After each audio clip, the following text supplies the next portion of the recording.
کتاب خرائج میں روایت ہے کہ ایک دن صحابہ کرام آپس میں بیٹھے اس بات پہ تبصرہ کر رہے تھے کہ زبان عرب میں وہ کون سا حرف ہے جس کے بغیر کوئی لفظ بن نہیں سکتا،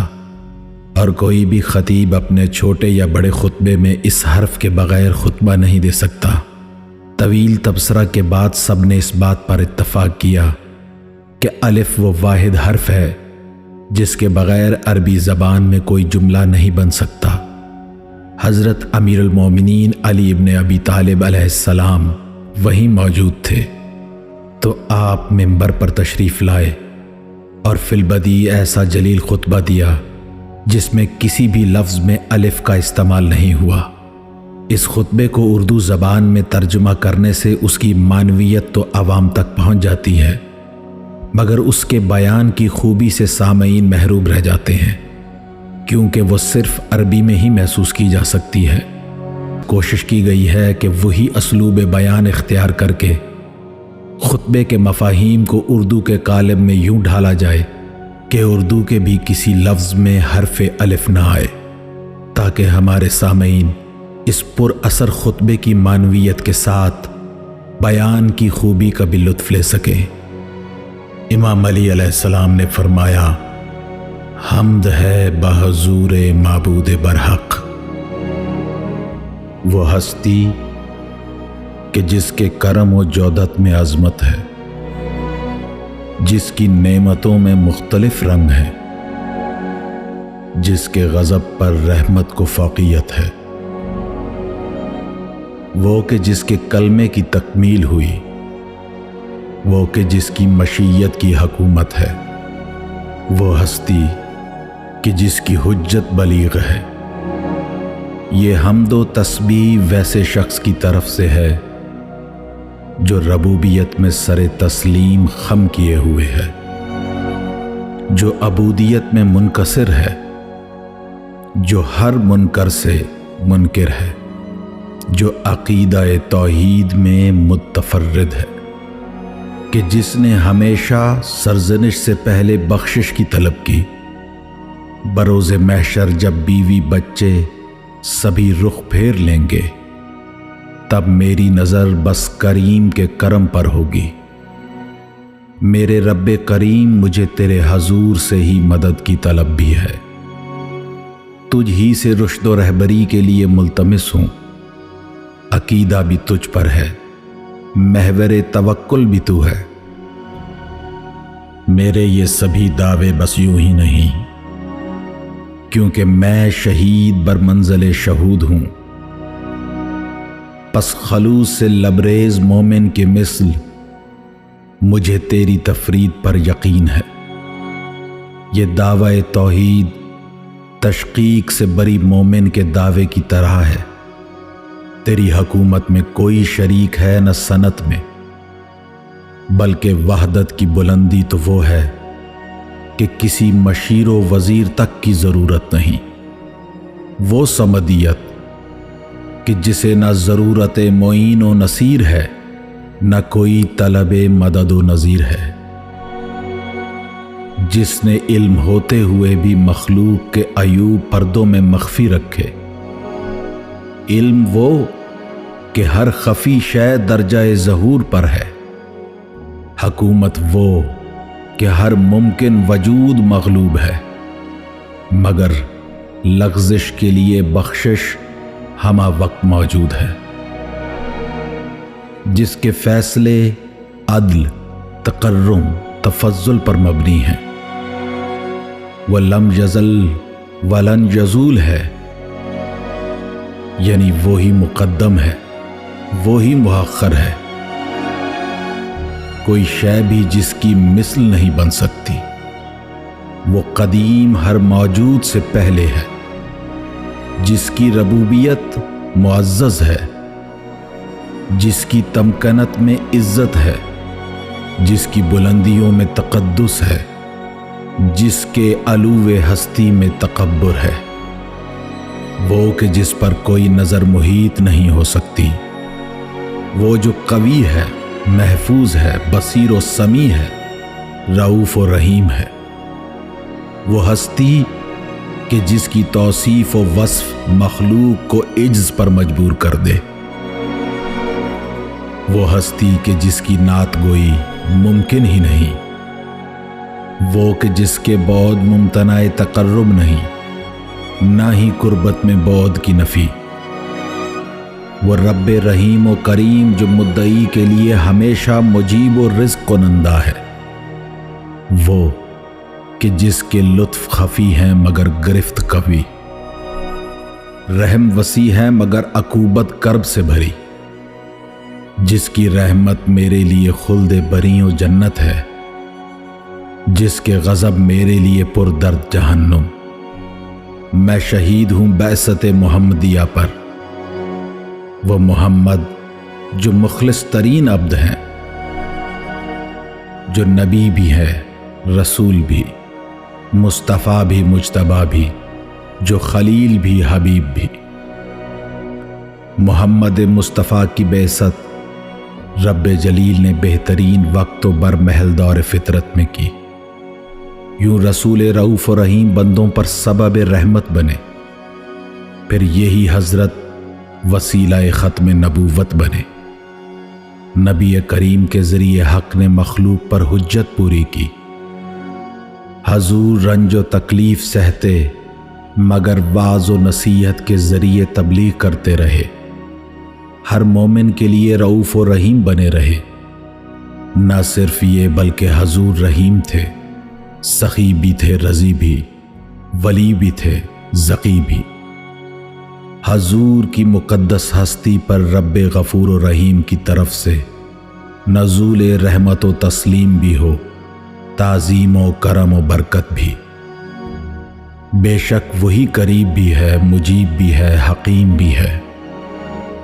رب لم یزل کی طرف سے میری وصیت ہے، خود میرے نفس کے لیے پھر ہر موجود کے لیے بھی۔ سنو یہ ذکر سنت رسول ہے، وہ مسکن ڈھونڈو جس میں قلوب مطمئن ہوتے ہیں، وہ خشیت طلب کرو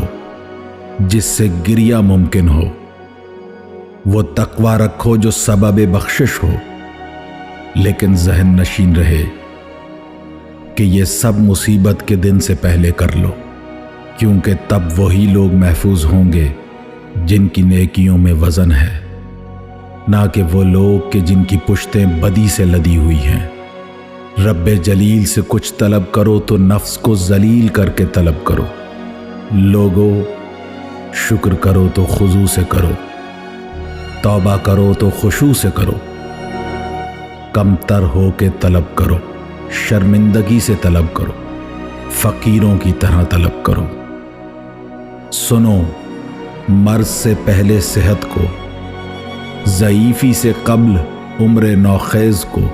غربت سے قبل دولت کو، مصروفیت سے قبل فرصت کو، سفر سے قبل حضر کو، یعنی موت سے قبل زندگی کو ہر شخص غنیمت سمجھے۔ ذہن نشین رہے وہ وقت